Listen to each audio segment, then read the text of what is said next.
All right. Good morning, everybody. So both of you decided to jump in. So we're just going to talk about pivot tables really quick. So we're going to use data that was already entered into Excel. You can use a pivot table for any of your own data, just depending on how you organize it. So I pulled up two of the data sheets that Dr. Powden sent to us. The first one was the lots of injury data. The other one that I pulled up is the referral data. So we can look at both of those. So the first thing that I want you guys to realize is so there's almost 2,800 patient data entries within the lots of injury data Excel sheet that he sent it to us.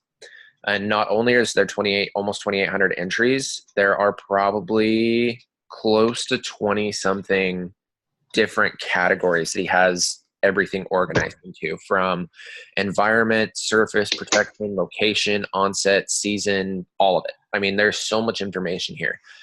So what we're going to do is we are going to create a pivot table. So basically what this is going to do is this is going to take all the information that we've been looking at, which is super overwhelming, and it's going to help us organize it. It's going to help us look at it.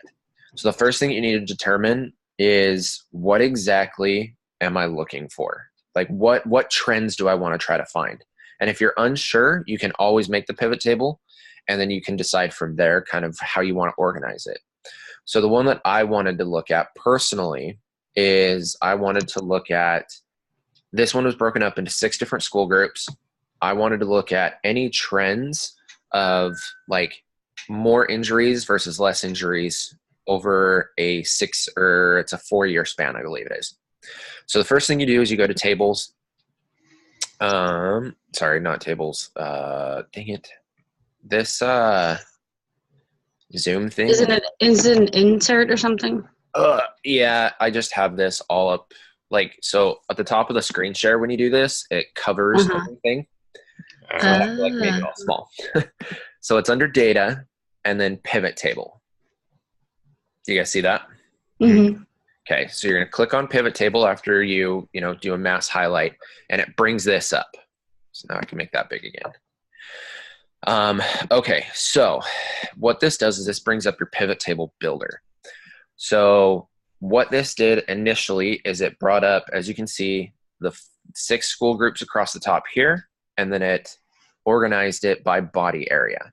So school 1 had 5 full body injuries total. This is throughout the entirety of the data entry. 61 gen med, 46 head, 244 lower extremity. But that's not a whole lot of information if you're just looking at injuries. It's like, okay, that's great. That's fantastic. So what you would then do is all of your different headers from up here, from the original document, are now, oops, sorry, I'm getting ahead of myself, are now right here in field name. So what you can do is you can say, okay, so I want to separate everything by injury year. So you just click it and drag it. So you hold and drag down to a new row. So this now separated everything. I have my 6 schools, and then I have it individualized by year. And you can actually minimize and expand everything. So now I can look at, okay, school 1 had 64 injuries in 2014, but then they skyrocketed in 2015 to 179 injuries. Holy crap, what was going on? Mm-hmm. So then I can break it down, as I had already, by body area. So it's like, okay, they had, let's expand everything. So, everything kind of looks the same on each of these, but it's separated by year. So like Gen Med, they had 32 in 2015, but only 1 Gen Med, or wait, Gen Med, where'd Gen Med? Oh, 4 Gen Med in 2014. So, I mean, we're looking at a 28 patient difference there. So that's one way you can look at it. Now, remember, when you guys are making these groups, you can actually change how it's organized. So if I want body area first, I just drag it and I put it above injury year. So then I can say, oh, well, full body 2013, 2014 are the only years that they had a recorded full body injury. And that was in schools 1, 2, 3, and 6. So, you can organize it by that. If you wanted to get rid of everything, you just drag it back up into the field name box right here. So now it's just separated by schools and the total injuries that they had. So now let's say, okay, I want to look at specific sports, and then I want to further take that down into what injuries occurred during that sport. So baseball, then it breaks it down by injury. And if you wanted to further break it down, you could say, okay, I want to go to injury year, break it down by injury year. So we had one AC sprain in 2015, one case of bursitis in 2014, and that goes through for every single sport that was listed in this Excel sheet. Does that all make sense so far? Mm-hmm. So the biggest thing is just kind of thinking outside of the box and saying, okay, what do I want to look at data-wise? Like, is there something in specific that I want to look at? It's not, okay, I'm going to look at all of this data and try to find a trend. Like, think of a trend that maybe you want to find. Because the nice thing about these Excel sheets is there's something for everyone. Mm-hmm. So for mine, like I said, I wanted to break it down by year, and then I wanted to break it down by school and lower extremity sprains. So what I ended up doing is I took two of the schools. So I took two of the schools. I took school, I think it was 1 and school 2. And school 1 and school 2. And I was like, okay, why are there so many injuries in school 2, so many injuries in school 1? Broke it down by year and just decided, okay, what kind of preventions was the school that saw a gradual decrease putting in place, and what happened in 2014 to make injuries skyrocket and then slowly start to decrease. So did they get a new coach who it took some convincing to say that there was mandatory taping for football? Was there a coach beforehand in 2013 that said taping is mandatory, so you had lower injury rates? Got a new coach and he didn't require it, so that's why we skyrocketed again. So you have to kind of use your imagination, especially with this assignment that we're looking at, but being able to break down into pivot tables makes everything so much easier to look at all of the data as a whole. Now, the other one that I really wanted to look at, where'd it go, was the referrals. And that one is right here. So again, you just click up here, highlight all the data, create that pivot table through data, pivot table, and then it creates your pivot table for you. So this one, we were looking at each individual sport. So say you wanted to compare sports. So you would look at each individual sport, and then you wanted to go by what service was provided. And we could say, oh, we were looking at bracing, and then what those individual injuries were. Now, if you wanted to look at each sport and break it down by injury, you could do that and just say, okay, which sport has a higher incidence of concussions or concussion headache migraine or conjunctivitis, which is an odd one. I'm just kind of going down the list. So prevention of conjunctivitis. Yes, exactly. So you can break it down by sport up top and then by injury. Or if you wanted to switch that up, you could break it down by injury and then bring sport down, and then you've got all of the injuries, and then you can go through and look at all the sports. So it's like, okay, I've got an AC sprain. I've got 1 here. I got 15 there for a total of 16. Super easy. And then say I wanted to further break that down by like service provided, I would just click and drag, bring it down. So baseball, we had, a couple of one emergency room visit, 1 exam, and 1 surgery. So it all kind of, you have to kind of use your imagination in how you want to break this down, and kind of what the data that you want to look at is, but being able to just click and drag. So if you don't want to use injury, you can get rid of it. If I want to go by service, I can put that in my columns and then leave rows as sports, and that shows me all the services that were provided by all of the sport. And you can eventually, I mean, you can organize the entire thing down to where you have, like I had in here, in this one, you know, I have it broken down by school group, and then individual sport, then injury, then the year. So you kind of have to use your imagination, but it makes it 10 times easier to digest all of this. Yeah. So that's how I've been using the pivot tables. I know Spencer said he has been looking at it a little bit differently, so I'd be interested to get his take on it.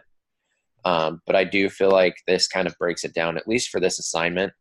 And then once we start building up our own, I guess, data entry tables, being able to break down into those data tables would be perfect, you know, into those pivot tables, because then you could use your own data and look at those trends that way. So does that make sense? Do you guys have any questions? No, that makes sense. I feel like I was trying it the other day, and I don't know if, like, because I went to the pivot tables and I had all the information. I kept moving things around, but maybe because I feel like I almost always only had two things, it never really made sense in the table. Like, it was like, I don't know what I was doing, and I must have been definitely a user error. But like, I was like, the numbers it was giving me, I was like, I don't like. It didn't make sense. But. So I was having that trouble the other day too. So I was actually just clicking on these. And like checking the box, but that doesn't give you any information that you need. Okay. You actually have to like take it and drag it down. I think that was my other thing. I wasn't really, because now that I'm watching you do it, it makes sense, like column labels, row labels. But like to me, they were just random. So I was like, I put it in each four of them and see where it would land and be like, no, that's not what I want. And I was like, I don't know what you're trying to tell me. So I have only been using column labels, row labels, because that kind of helps bring all that data together. I haven't played with values a whole lot.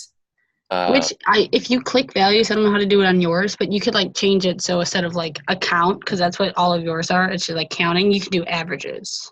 Too. Nice. Like if you click like to the left of it or something, it like brings down a drop down menu. Yeah. Right here. So you could do. I was trying to play with that, and I was like, but I don't. I was just like. Well, and I have a feeling that. Well, let's play with it. Why not? Okay, so now it breaks it down by. Oh wow, so that broke down. Year. Whoops, that averaged out my years. The average of the year is still 2014. That makes a lot of sense. So we just want count. So then maybe you move, instead of, because right now the values are year, maybe if you move injury and then hit like average. Is that, or no, because injuries, no, I don't know. Count of injury year. Maybe put the count of injuries on in columns, maybe? Is that what you mean? Instead of school groups? But when you move it up to, We're good. Sorry. But when you move it up to columns, it's not like a count. Because the value, the values box does the count for you. I don't know where it puts it, but so I don't know. Yeah, I would have to play with that one a little bit more. Yeah, I think that was my problem. Is I was trying to play with it before I knew what I was doing, and I was just getting more lost. Because I would be interested to see what how to do averages of. Well, this one is. So what if we just do.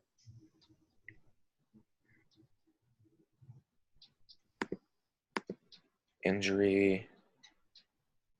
So that gives me. Because it says count of injuries. So is it just counting how many they have? So that's the count of injury.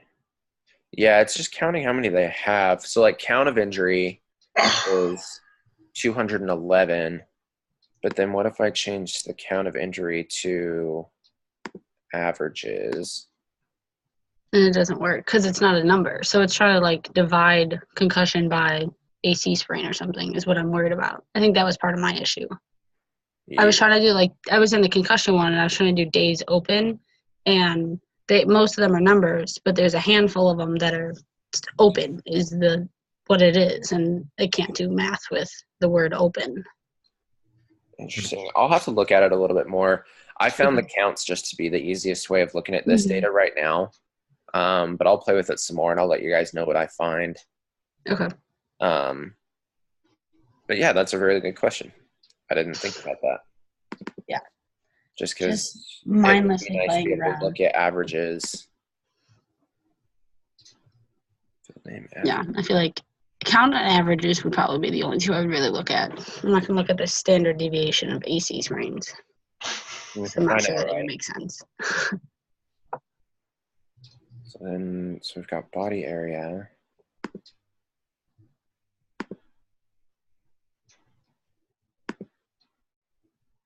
Oh, no, I'm freezing. Uh-oh, there we go. You did it. Interesting. I'll play with it some more and I'll let you know. Okay. Because I'd be interested to play with that a little bit more. So, any other questions? No, I think now that I have a basic understanding, I have to play around with it a little bit, and then. Yeah. Well, and I'll play around with the values a little bit later today and let you guys know what I find. Yeah. So, a little bit of Googling and YouTube never hurts. Yeah. Because, I watched all the videos he sent us, and I remember doing, I used to, when I was at home, put it up on, our desktop, and I would go online and, follow along on, the data sheets he would give us. And I could make them, but, I couldn't, me creating it, I can't come up with the ideas, the organizing it, I think is my issue. So, something I just have to work on and play with. Yeah, I think the organization into a pivot table is going to be the biggest thing. Yeah. So, all right. Well, I am going to go. Cool. Thank you, Cameron. Enjoy the rest of your morning, and Thanks, I'll keep playing with this. And if you have more questions, then we'll kind of go from there. All right, cool. See you guys at 11. We'll see you guys. Yeah, see you at 11.